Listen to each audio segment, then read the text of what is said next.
guys, welcome back to my kitchen. So today is just a short video. I'm sharing I'm sharing a recipe with you guys. This recipe is actually one that's really, really special to me because I grew up eating it. I don't know if it was my mom's creation. This is like kind of slanted and kind of crazy. If it's my mom's creation or if she read the recipe somewhere, I really don't know. But as far as I know, my mom just kind of put it together. It's super good. It's like a tuna sandwich salad almost. That sounds a little silly, but it's really, really good. So I'm gonna go ahead and show you guys. Over here, I pre-cut some items. So I cut up some pickles, and I have 1 can of tuna. These noodles are pre-cooked and cooled down completely. This is not a hot salad, this is cold. So these are cooled down completely. And just for reference, this is 16 ounces. And I'm actually wishing I made a little bit more. I just didn't because I don't have a ton of room in my fridge, but it's okay.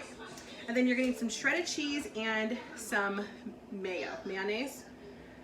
I didn't know my whole life that there is a difference between mayo and is it Miracle Whip? I don't know. So we use mayonnaise, real mayonnaise. So that's what I mean by kind of like the tuna sandwich, right? Because you have the tuna, the pickles, and the mayo, but it's gonna be with the pasta. So I'm gonna go ahead and mix that together, and I will also show you the side that has to be served with this meal. These shows in the back, I hope that's okay. I showed this earlier that I got this dollar store. Super cute for Valentine's Day, but I'm pretty sure that's what I'm gonna put this in. Just because it's the perfect size. So dump that in there. Again, these are completely chilled, and this will be stored in the fridge. Another unspoken rule I have about making pasta is you have to put your hair up.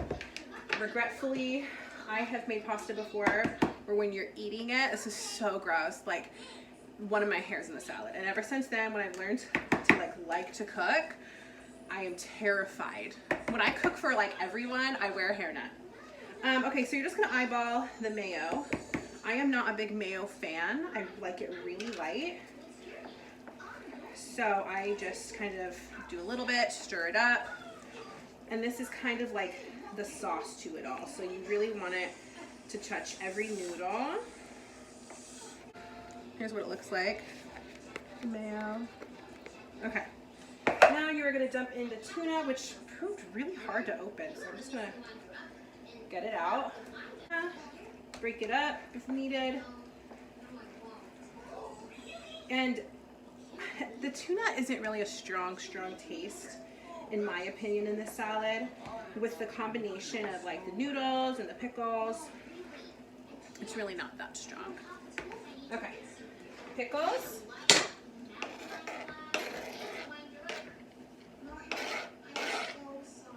I'm also not a huge pickle person, so I go light. Dang, it sounds like I shouldn't be making this meal at all. I do love this meal. And it's really good with that side. I'm going to show you guys. And this is like proving to be the perfect container. So here's what it's looking like so far. You can see the perfect combination of like the pickles and the tuna. It's looking good. Memories coming back to me. Okay, now we're going to shred some cheese. Shredding my own cheese made it stick together a little bit, so I recommend the store-bought where you can just kind of sprinkle it in. But either way, it tasted really good. So this is what it looks like. It looks super, super good. Let me get this off. Okay, there you go. As you can see, it has the pickles, the cheese, the tuna, and even though it's chilled, I recommend if you're going to make this, make it ahead of time and stick it in the fridge because the colder, the better. So I'm gonna stick this in the fridge for a little bit. I'll show you what I serve it with. Let me do that so I can fix this camera. Okay, so this is the secret to it all. The pasta itself is good, but the pork and beans just ties it all together. Some of my siblings I've seen mix it all together, like when they're serving. I mostly do it on the side. This recipe is so good for many reasons. One, I like it because you make it ahead of time and it can just stay in the fridge. So if you work and you make it in the morning or the night before and you're serving it the next day, then it's perfect. It's perfect for picnics, lunches, and it's really, really good. And of course, for me, there's the little sentimental value to it all. So I'll show you guys how we plate it. I know this was a quick video, but this recipe is special to me and I just had to share it with you guys. Thanks.